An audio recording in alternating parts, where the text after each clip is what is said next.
Mort de Delors O'Riordan, The Cranberries en 5 chansons incontournables. Stub, la voix du groupe The Cranberries, Delors O'Riordan, est décédé soudainement lundi à l'âge de 46 ans.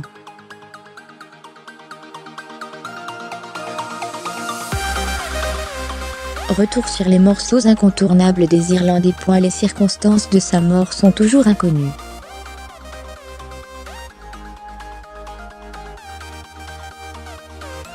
Lundi soir, Delors O'Riordan est décédé à Londres soudainement à l'âge de 46 ans.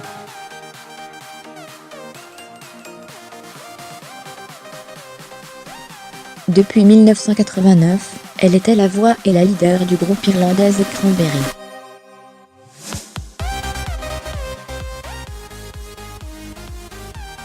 Les autres membres du groupe se sont dit dévastés par la mort de leur amie. La chanteuse était à Londres pour participer à une courte session d'enregistrement.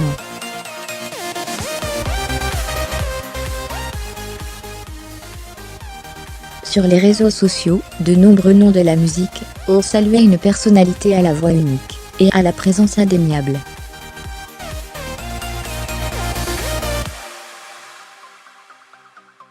The Cranberries se sont fait connaître par des morceaux rock puissants, dont certains très ancrés dans la réalité, engagés.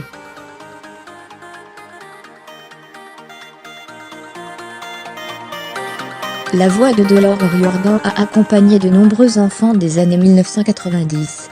Retour sur les morceaux emblématiques du groupe.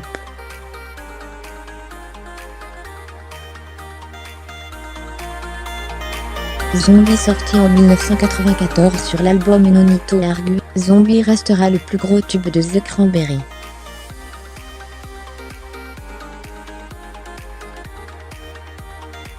Outre un clip inoubliable, les paroles de la chanson ont marqué plus d'un fan. Le morceau revient sur les attentats de Warrington en Angleterre, en 1993.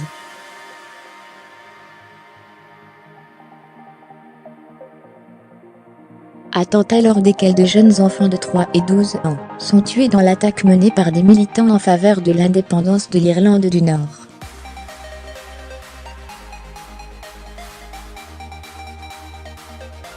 Je me souviens qu'à l'époque, il y avait de nombreuses bombes qui explosaient à Londres. Je me souviens qu'on était en tournée au Royaume-Uni, et quand les enfants sont morts, j'étais très triste, se rappelait, en novembre 2017, Delors O'Riordan sur le site Temps Rock.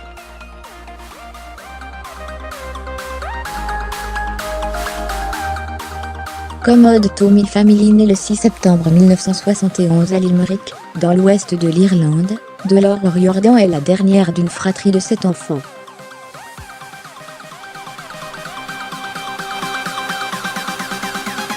Après un accident, son père ne peut plus travailler, et sa mère est la seule à ramener un salaire à la maison.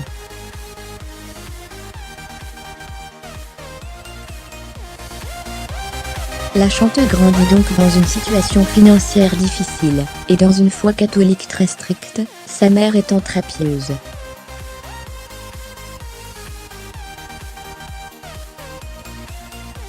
En 2007, dans l'émission Taratata, Delors O'Riordan expliquait qu'adolescente, elle allait à l'église 5 fois par semaine.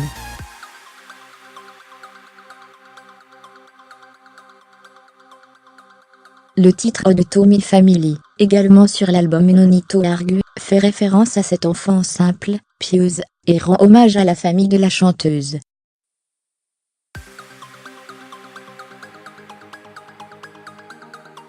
L'ingé figurant sur l'album Everybody Else Is Doing So I Can Well, sorti en 1993, l'ingé est le premier véritable succès international de The Cranberries, qui permettra d'en faire un groupe en vue, notamment aux États-Unis.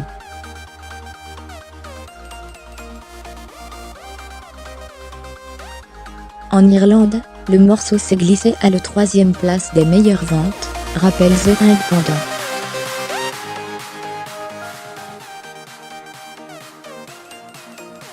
Les paroles de la chanson font, elles, référence à une relation amoureuse, et au premier vrai baiser de Delors O'Riordan, selon ses propres mots.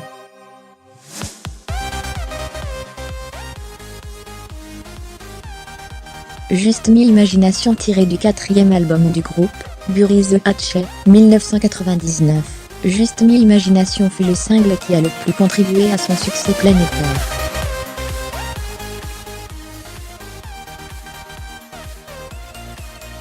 Cette ballade pop sirupeuse mais néanmoins efficace, rythmée à la guitare acoustique, décrit avec nostalgie l'état d'esprit rêveur et la foi en Dieu intense ressentie par la chanteuse durant son enfance en Irlande.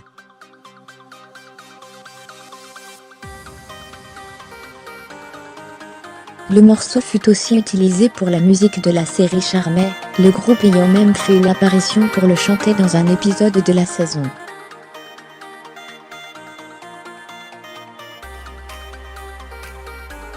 Grand premier single de Everybody Else Is Doing So Equal, sorti en 1992, soit un an avant l'album.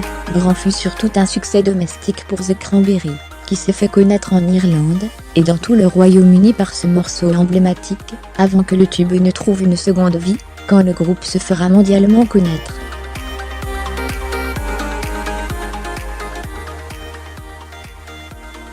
Ultime symbole, l'Office du tourisme irlandais l'utilisera, durant de longues années dans ses spots publicitaires internationaux, pour ses sonorités typiquement celtiques.